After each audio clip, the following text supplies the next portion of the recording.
Hello and welcome to the Shooting Show. This week we're on corvid control, duck flighting and keeping tabs on squirrels and rabbits. But first, Geoff Garrod moves away from his usual pigeon shooting to tackle some problem crows over winter crops.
On the Stritzel. Welcome to the Shooting Show. This week there's quite a bit of difference to my normal pigeon shooting. We've got a very late bit of drilling gone in, and the farmer is concerned that we've got a few crows turned up, and so he's asked us to come out here and see what we can do.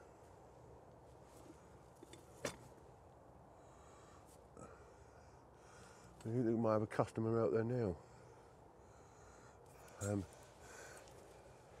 He was asked us to come out here and see what we can do. So I've been watching it for a couple of days, and we've got a big field out here of late winter corn. So we just set up in the hedge. Watched a bit of a flight line yesterday. We got here just as it was getting light. Got set up. We're getting a bit of traffic coming behind us already. Got a few decoys out, crow decoys, just a case now of getting down and waiting to see what happens. One in.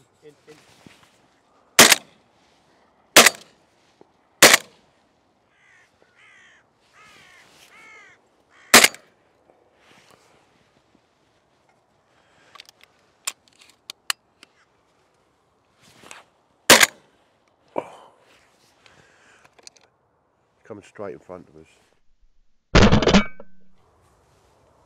Oh, I thought that was coming in.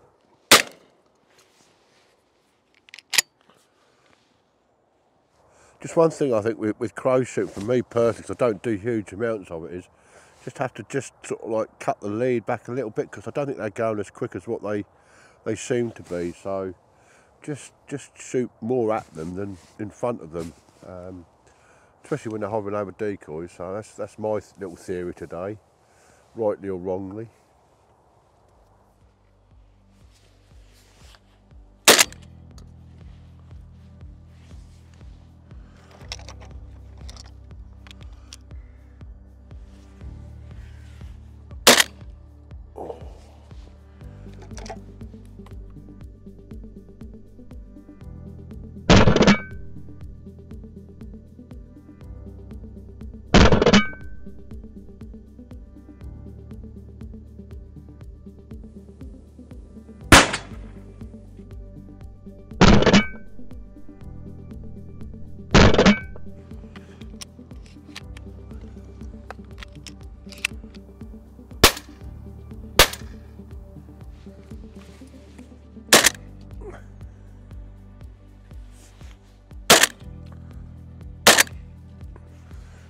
Hit that.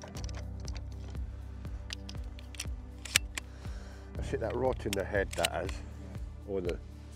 Sit down. Sit. Go on, get back. Go on, get back.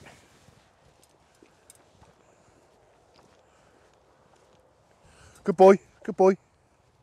Go on, Drake, Drake, go on, Drake. Good boy, leave it. George, get out. Get back. Sit down, Drake. Sit, Drake, sit. Sit. Good boy, George. Good boy, go George. Good boy.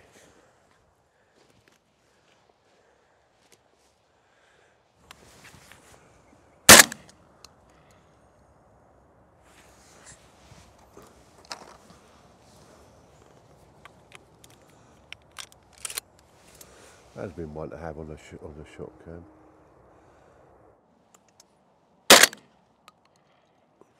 Look out, Richard. Yeah, come here. Here, come over here.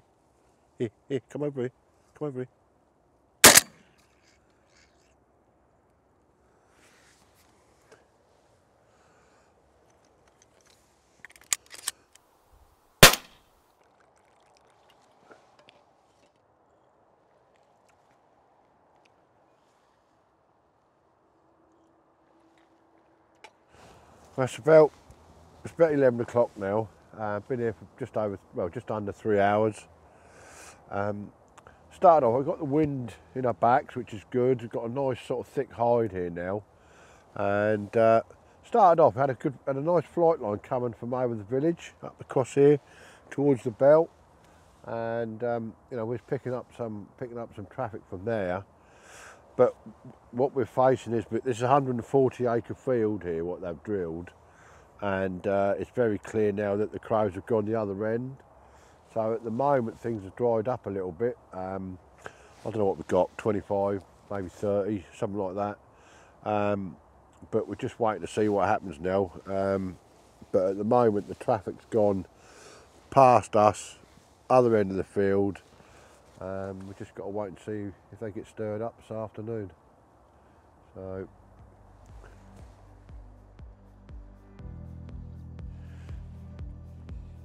Good boy. Oh, he's a big old bugger.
Got it?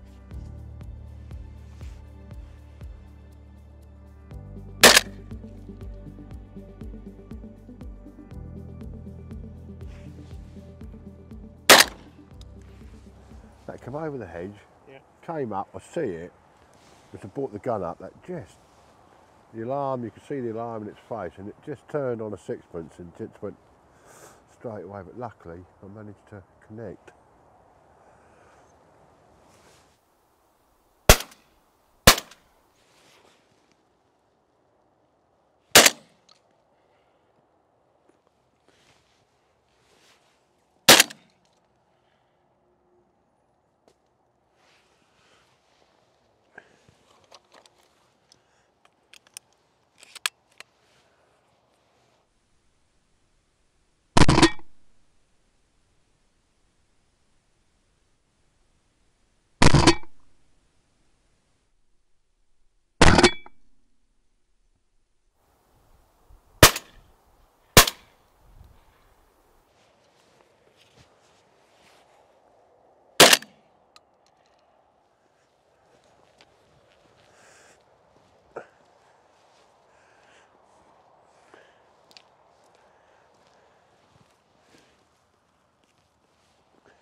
Well, here's a couple of the culprits of why we've been up here today. That's a good old-fashioned carrion crow. There's a jackdaw. I mean, for crops, they do equally the same amount of damage. You know, just as the corn's coming through, they'll go along, they'll just see the new shoots and they'll pull at it. And if it's not fully in the ground properly, they'll just pull the whole thing out, including the kernel of corn that's growing. So that'll be rendered no good. So, you know, that's the reason why we're here today. But on a secondary note, I mean, that's a carrion crow. That beak there is a vicious tool. And any nature love conservationist will know that wrong time of year, these can do considerable amount of damage.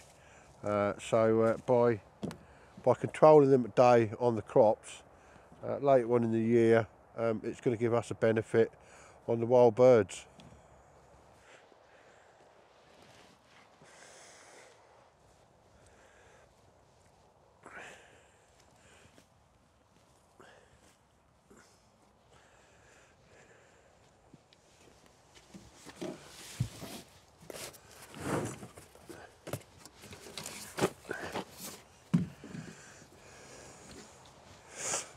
Well, that's another day finished.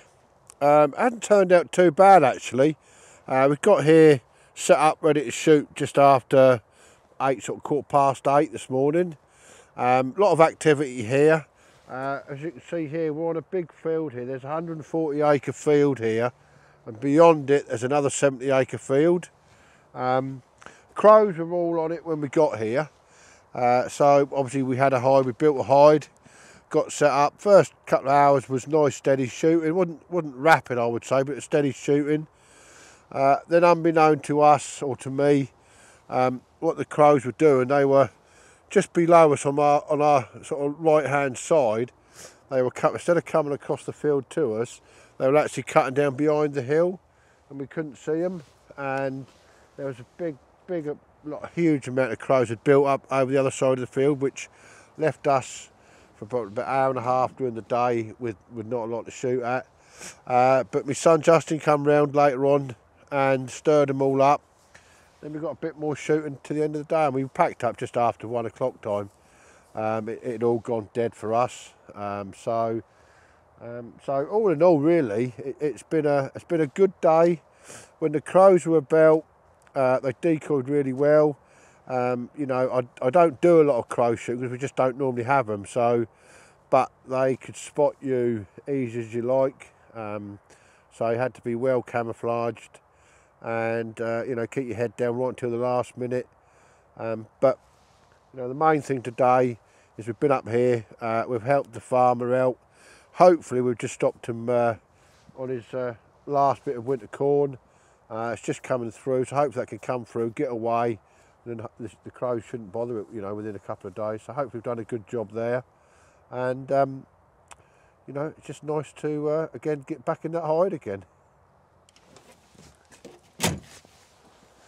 I'm Geoff Garrod. I hope you enjoy watching this on the shooting show as much as we've enjoyed making it. Thank you. From one pigeon shooting pro to another, as we join Tom Payne for an afternoon of roosting. With snow on the ground, Tom has to be prepared for a backup plan. Let's see how he gets on. Hi, my name's Tom Payne and welcome to the shooting show.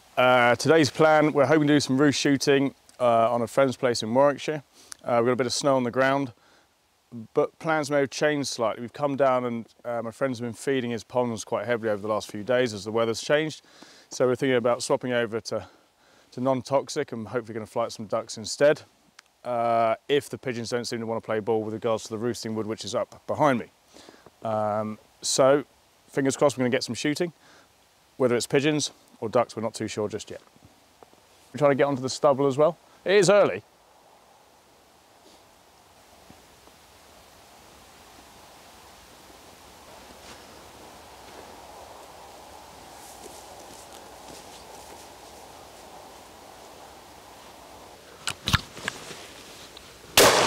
That's it. Shot the tree. Is he coming round? that's coming back for more, it's a bloody idiot.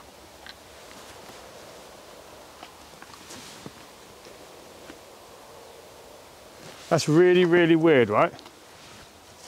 Not even a mark on the ice. Have we Can you see that? Not even a mark on the ice. have we got the shot cam footage of that then, Ollie? Yeah, yeah, you'll see me shoot the tree. Should be.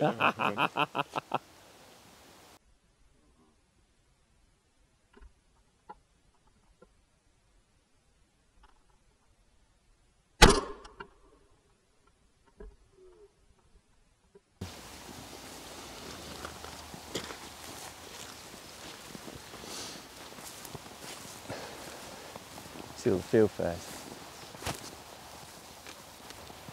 Okay, so we've moved down from where we were to start with. We've been watching the duck and they've been circling just out of range. So we've moved down, we found another spot towards the top end of the pond where there's open water, and the duck have been paying a bit of attention here. So we've just split up a bit to give ourselves another angle of opportunity to see if we can get under these duck.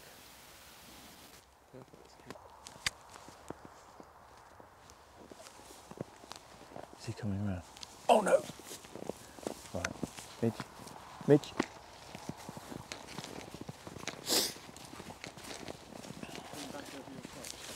Oh yeah.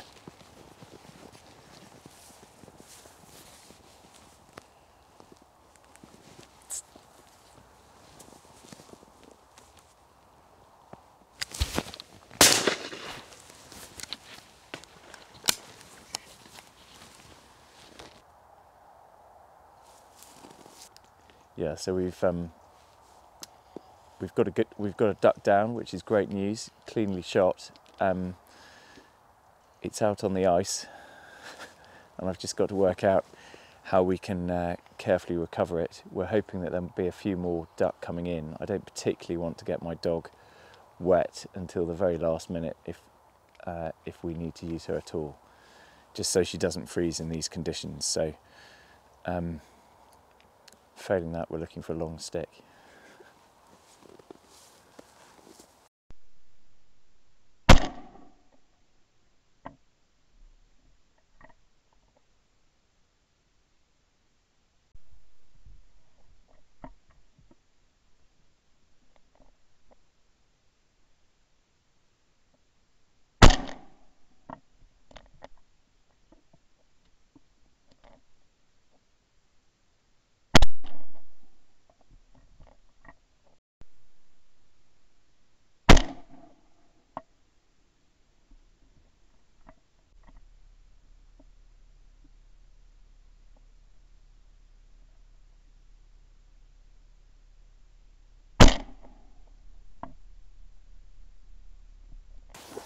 So we're just hitting the peak flight now.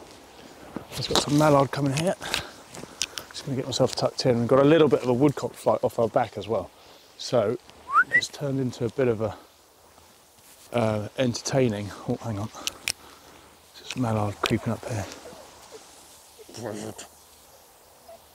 So it's just turning into a bit of an interesting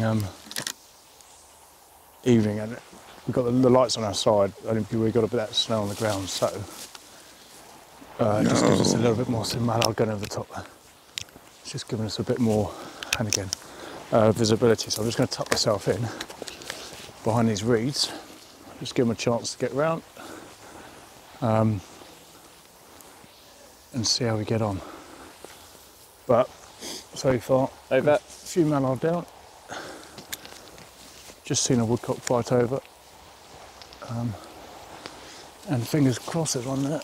Fingers crossed we'll hopefully, we've got half the pond is frozen at the top end, and this is all just managed to stay okay. So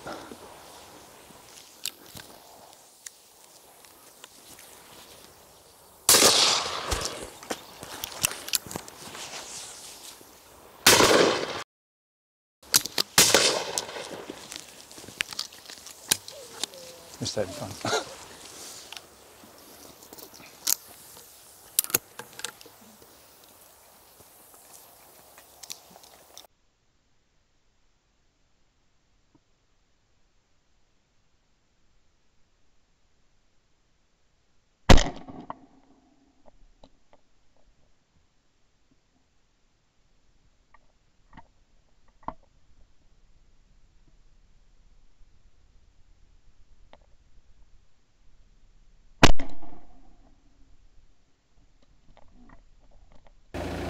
So that brings us to the end of this evening's flight. Thank you very much, Charlie, for the invite. Very kind of you, mate. Pleasure to have you here. And good to see you. 5 mallard, 3 crows, 2 pigeons. Pigeon. Any other various? Saw a woodcock. Saw a woodcock, which is always great to see. Always good to see, but yeah, nice varied bag. Yeah, no, it's been a good evening. Could have done with a bit more wind, but it was good fun being out. It's always the same. It's always good having you around. And I hope everybody enjoys it. And we'll see you again soon. All the best. Tom Payne making the most of conditions there. Finally, we are following up with Mark Ripley and his new FX airgun. With squirrels and rabbits causing issues on his local farm, it's up to Mark to thin out the numbers, if he can. I'm just going to have a quick look in the woods just behind the barn here and just check on the squirrel feeder that I put up just before Christmas and see if the squirrels have actually found out how to get into it.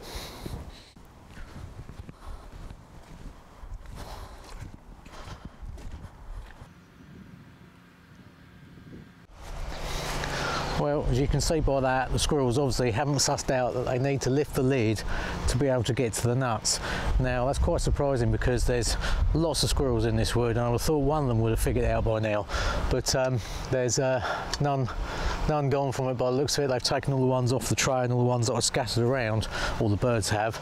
So what I'm going to do is just to, I'm going to give them a little bit of a helping hand because they're a bit simple, these squirrels around here. So I'm just going to put a twig in there just to hold that lid up just a little bit, just so they can suss out that they can get in there, and hopefully when they've eaten a few of those nuts that lid will drop down, and by then they will have sussed out that they've got to lift it to get in, and this should hopefully offer me a good method of control. So you can see I've mounted this on the side of a tree, and I've got another tree trunk behind to act as a backstop. Now the reason I've done it like this is because what I don't want to be doing is I don't want to be shooting this way directly at the feeder, because I don't want to start putting pellets into the feeder itself. Ideally what I want is squirrels here like this and shooting at them from the side. Now where I've got this set up, about 40 to 50 yards away, there's a fallen tree, and it gives me a good bit of cover and would allow me to rest on the trunk of the tree there and take shots directly at this feeder, so when they're sat here like this I'll have a nice safe backstop behind as well. Right, just quickly while I think about it, in the comment section of the last video I did on this rifle, someone mentioned about the magazine and its location for a left-handed shooter. Now, as you can see, I'm a left-handed shooter and I've changed the cocking lever so it's on the left-hand side, which is perfect for me. And it's a great thing that FX have actually sort of thought to make these rifles adaptable for left-handed shooters. However, the only thing that can't be changed, or at least not that I can see, is the magazine. Now that does stick out from the cheek piece there quite a bit, and it is right on your jawline when you mount the rifle. So for me to get the correct eye relief to the scope, that is in the way. So it is something that you will want to bear in mind. Now apparently, in the comments there, someone suggested that you could use a FX Crown magazine and it could be inserted from the other side. I've not done this, I've not tried this, so if anyone has tried this and had any success with it, then I'll be quite interested to know, so perhaps you could drop me a message in the comments. Another option to get over this might be to use an offset scope mount, which will bring the scope further forward. There's also a rail available I've seen online which comes out further over the barrel, which again would allow you to mount the scope further forward, or you could use a more compact scope. But as you can see with this scope, I've mounted it right at the front of the Picatinny rail there, and it's also as far forward in the scope mounts as you can get it. So that is definitely something to bear in mind.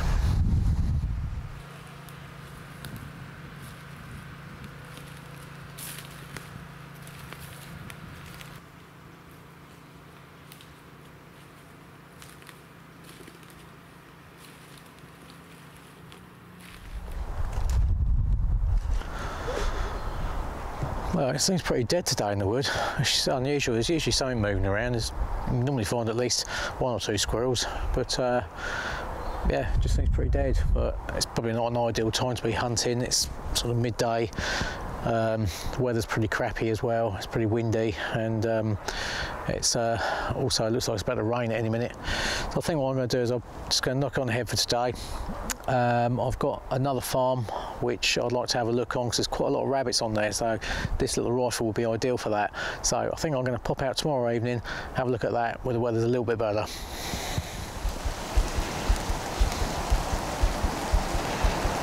So as you can see, the weather tonight isn't a lot better than it was the other day.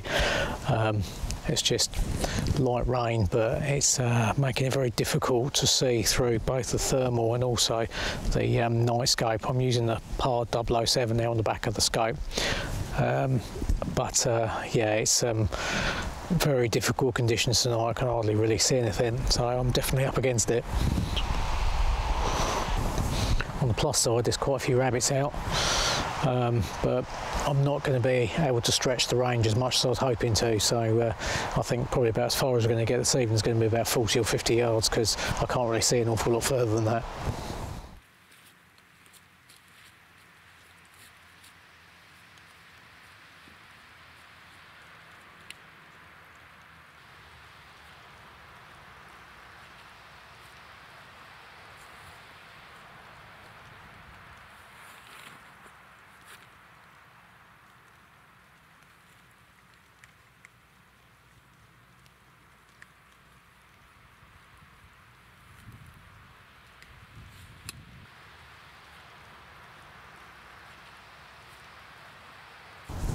Alright, so we've got a few rabbits out there.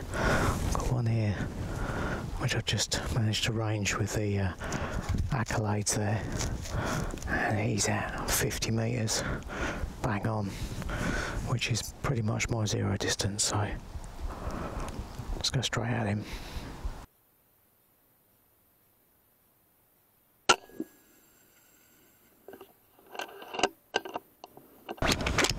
Well, that's one down anyway. I've always found that a little bit of light rain and very light wind is usually quite good for rabbiting. It just helps to sort of hide any noise that you might make walking around and also the sound of the shots. But this evening there was a few out first thing, but after that first shot they pretty much scarpered in, or at least they scarpered into the hedge, which is sort of near a road at the bottom there, and when they're sat along that hedge you can't get a safe shot. So I'm just going to wait here for a little bit and see if one or two more come out.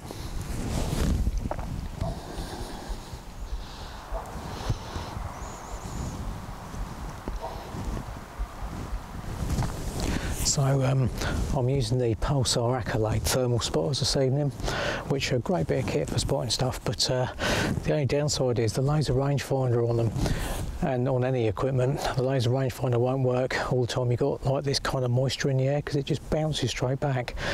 And it's also a similar sort of thing with night vision as well. When you're using an infrared illuminator, the light bounces back off the moisture. So unfortunately, it does mean that my shot's going to be a bit limited to sort of 50-60 yards because I can't range any further than that to get to sort of dial anything in and get any longer shots. So, but hey, that's hunting for you.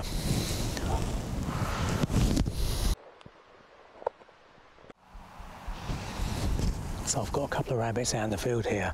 They've just come out of the hedge and they're playing around in the field. So I'm hoping I can get a shot one of them. I'm not sure the exact range, but they're no more than about 40-45 yards.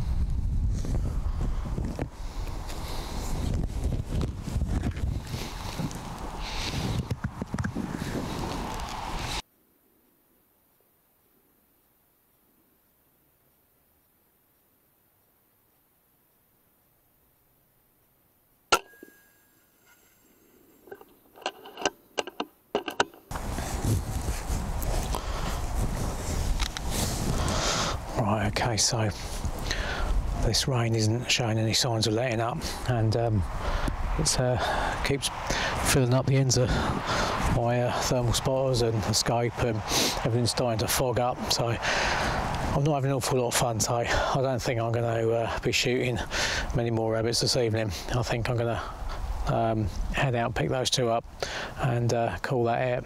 I did manage to shoot another one actually earlier on this evening just before it got dark. That was out about I think that was about 60 or 65 metres, so it was a little bit further. And I just managed to get a shot on him. He was just looking up out the burrows on the hill there, and I managed to just get him straight through the top of the head, and it was a good instant kill. So yeah, so well, at least we've had a few for the evening.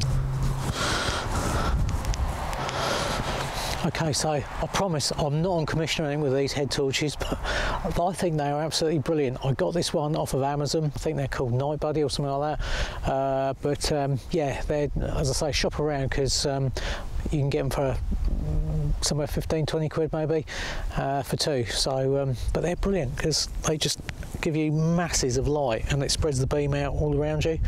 So yeah, well worth getting.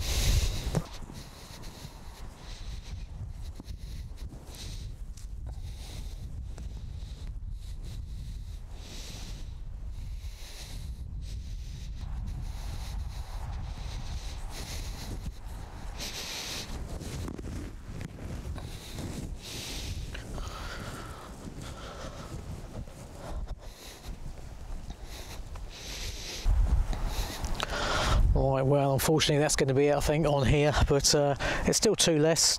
Nice little brace of rabbits there, and I've got another one in the truck from earlier as well. So I've got a few, but yeah, pretty dismal performance really, considering we've got a precision air rifle and there's a few rabbits on here. But there you go, we can't do much about the weather. Anyway, I hope you've enjoyed the episode. I'm going home to get dry. Thanks for watching, and please subscribe. We've had all sorts of weather on this week's show, and some mixed success as well. Sadly, that's all we've got time for this week. I hope you enjoyed the show, and just remember, if you'd like to see more videos, make sure you like and subscribe. And if you're not a member of Basque, make sure you join. My name's Chris Castle, and this has been The Shooting Show. If you aren't a member of Basque, it's time to join now. Basque, looking after your sport, looking after you.